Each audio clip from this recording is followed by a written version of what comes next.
Hello and welcome to part 5 of the extended scenario solo playthrough or after action report I'm doing on a distant plane. Just hit the 4th propaganda card and finished it. That was probably the most interesting round so far. There was a lot of stuff that went down during that last section of play. Most notably, well, actually, I'll get to that in a minute.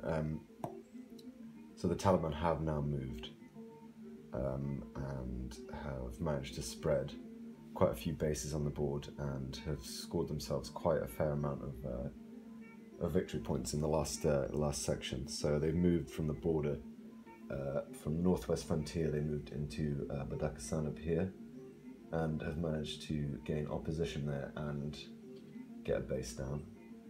They also filtered from Waziristan down here into Zabul, and from Balochistan here into Helmand, and they managed to get bases down in both of those spots there. And subsequently then, they managed to play probably the most powerful card in the game, for the Taliban at least. I'm in a sense kind of glad it was played with 2 propaganda rounds to go, because if you get this card, if the bot plays this card on one of the last phases of the game, then you're pretty much screwed. So US Taliban talks was the card they played, and basically what that means is this card doesn't allow me to assault, to conduct any assaults whatsoever on the board for the remainder of play until the propaganda round is pulled, propaganda card is pulled. So I had to transition to much more of a kind of civic role in the last round, which is good actually. Whilst I would like to have been able to get rid of these bases, or at least try and set up the Afghan troops to get rid of the bases, it did let me focus more on getting support back, which I've been able to do very efficiently in this round, thanks to a momentum card that I played, which is PRTs, which basically lets me do 2 civic acts per train operation instead of 1. So I've managed to get myself support in Kabul, Baghlan, and also get a base down there. I did decide to bring some more of my forces in. I think I brought in 3 troops and a base, because I wanted to inhibit the Afghan government's ability to govern for patronage in Baghlan. So I was able to get 2 points of support in Baghlan, 3 points of support in Kabul, 2 points of support in Nuristan, or 3 rather, and 2 points of support in Kaust, as well as Kandahar. So despite me bringing some more forces in, I'm actually up to 21 points right now, which is pretty good. I'm 10 away from my victory condition, or at least being in a positive margin. On top of that then, the Afghan government were able to rehouse some refugees in Kabul and Kaust. So it gave them additional points, but it also gave me additional points of support, which is really nice. But this does leave me incredibly susceptible now, because the Taliban were able to play this Urban Specialists card, which is a capability card. Basically that means they can terror in Kabul for free, which is now worth 4 points of support or opposition, and they don't have to expose their underground guerrilla either, so they can terror for free over and over again, basically. So I've got to time, they're inevitably and eventually going to get rid of my support in Kabul, so I've got to time it right to get that support back. So yeah, the Taliban were able to spread quite effectively in Helmand, Zabul, and Badakhisan up there, and still retain a decent contingent of forces down in Pakistan. So yeah, them playing that US Taliban talks card, whilst is really irritating, because basically they're untouchable for the remainder of that round, it did allow me to shift my focus quite nicely and get myself a good head start coming into the final 2 propaganda cards. The warlords came back emphatically, actually. I'm really quite surprised at how effectively they were able to return their pieces into play.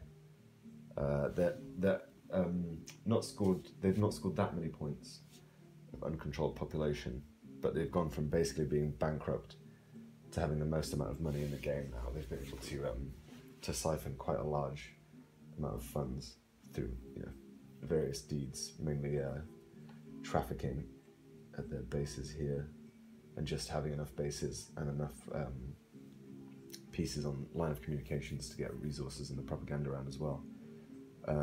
They spread from bulk up here, which at one point actually, due to some card play, the Afghan government did control but lost it quite soon after.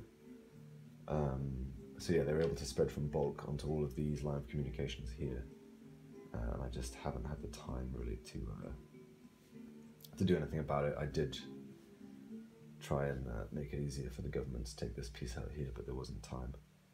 I did also spend some time in Helmand and Zabul, kind of positioning Afghan troops in order to be able to try and get rid of these bases, which would have bumped the aid up quite nicely as well. In the last propaganda round, the financial situation for the government and the coalition was pretty dire, but I've actually been able to bring it back quite nicely again due to some really nice card play. So the aid's now at 9. It was up to about 14 at one stage, and their resources after me doing some civic actions in the propaganda round are at 21. The Afghan government are actually extremely close to their victory condition. They're basically 2 points off, so I'm going to have to watch them very closely, because they could quite easily win the whole game at the end of this next propaganda round if I'm not careful. So I might be tempted to give up some of my ground around here, maybe get some support first and then just try and back off, just to kind of keep their score down, or at least hope that the warlords can cause them enough of a headache. Because I'd be quite happy to actually give up coin control of Kabul as long as there's no Taliban there, because I can still hopefully retain that support, but that is incredibly risky. And now that I say it out loud, it kind of sounds like a bit of a stupid idea, actually. In terms of card play in that last round, that was probably the most kind of card-heavy round I've encountered so far. Some really good things came up. The Taliban didn't actually end up playing the Suicide Bombers card, which was a relief. I thought there was one point I thought the warlords were going to play it on their behalf, but it didn't quite come to fruition. I was pretty much just after the US Taliban talks card was played, I actually played this US Pakistan talks card, which allowed me to shift the Islamabad track down 2 spaces to pressure,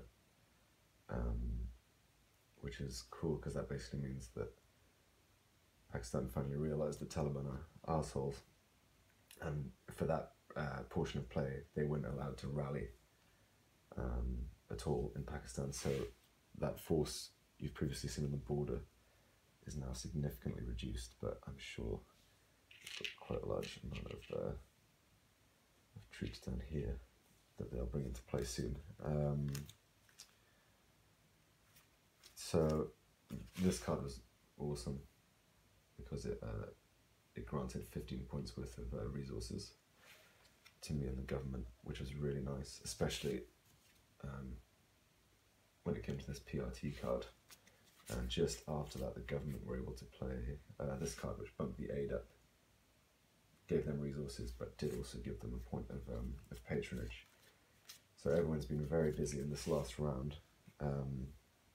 Afghan government has managed to gain quite a lot of coin control on the map, and these areas have started to come into play quite a lot as well. The Taliban did manage to infiltrate these 2 areas, but I was able to actually get in there just at the right moment to prevent them enacting Sharia law in the propaganda round, which could have been quite brutal because they're getting quite close to their victory conditions now. Like I said, I'm starting to really worry about the warlords because they're very close to their resource victory condition, and depending on how this next round goes, they could bump their uncontrolled population up quite a bit as well. So things are looking very different now. Very, very different, and the Taliban have managed to actually get a decent foothold in Helmand, Zabul and Badakhshan. So if they can start bringing in insurgent pieces here, guerrilla pieces here, I could well lose Kandahar, Nuristan, Baglan, so I hope I'm able to prevent that from happening. But at this point, I'm really not willing to bring in any more of my my forces, because it's getting a bit tense now, and it could well end on this next propaganda card with an Afghan government victory, which in game terms basically means that Afghanistan has become a dictatorship under Hamid Karzai. So, yeah, a lot of work ahead of me here. Very, very interesting last round. Really nice card play. Really, that game really shines, I find, when there's a mixture of really good card dynamics and actual onboard moving, and it just really reinforces that kind of theme of the game, which I love so much. So, yeah, let's see. Okay, yeah. I think it could well be over soon, and if I sound stressed, I am. So, let's see what's up next. I think I've just about covered everything there. Scores currently, I said government are at 34. Coin control and patronage, I'm at 21 support and available. Taliban is at 13 opposition and bases. Warlords are at 8 uncontrolled population, and they've got 27 resources. So I think, again, I'm just very surprised at how they managed to weasel their way in, placing all these bases down up here. Because at the start of the last video, they had pretty much nothing just here. Yeah, they've regained control of Balkh, Faryab, and I've managed to get a base in Kabul as well. And actually, I forgot to mention something they did was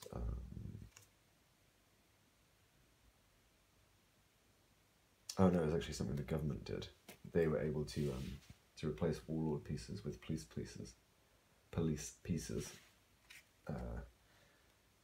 up here and here, but it did not last long before the warlords came back in. So it seems like those northern sections of the map are, I'm just probably not going to have much time to get that back, which is a shame, because, you know, there's potentially 6 points worth of support I could get up here. But equally, if I was to control these areas, that would shoot the Afghan government into a win. So I'm going to keep an eye on them, because this is the crucial moment where they could stab me in the back. Really got to keep an eye on these Taliban contingents here, and as long as I can keep the warlord uncontrolled population score low, I could be in with a chance of winning if I can time it right. So yeah, once again, thank you for watching. Hope you're following, hope you're enjoying. Let's see what's up next. Manpad Scare. Oh dear, okay. And Contractor Surge. I can already tell this is going to be tough. So yeah, stay tuned. Be probably doing one more round tonight. I'll see how it goes. Nice one, guys.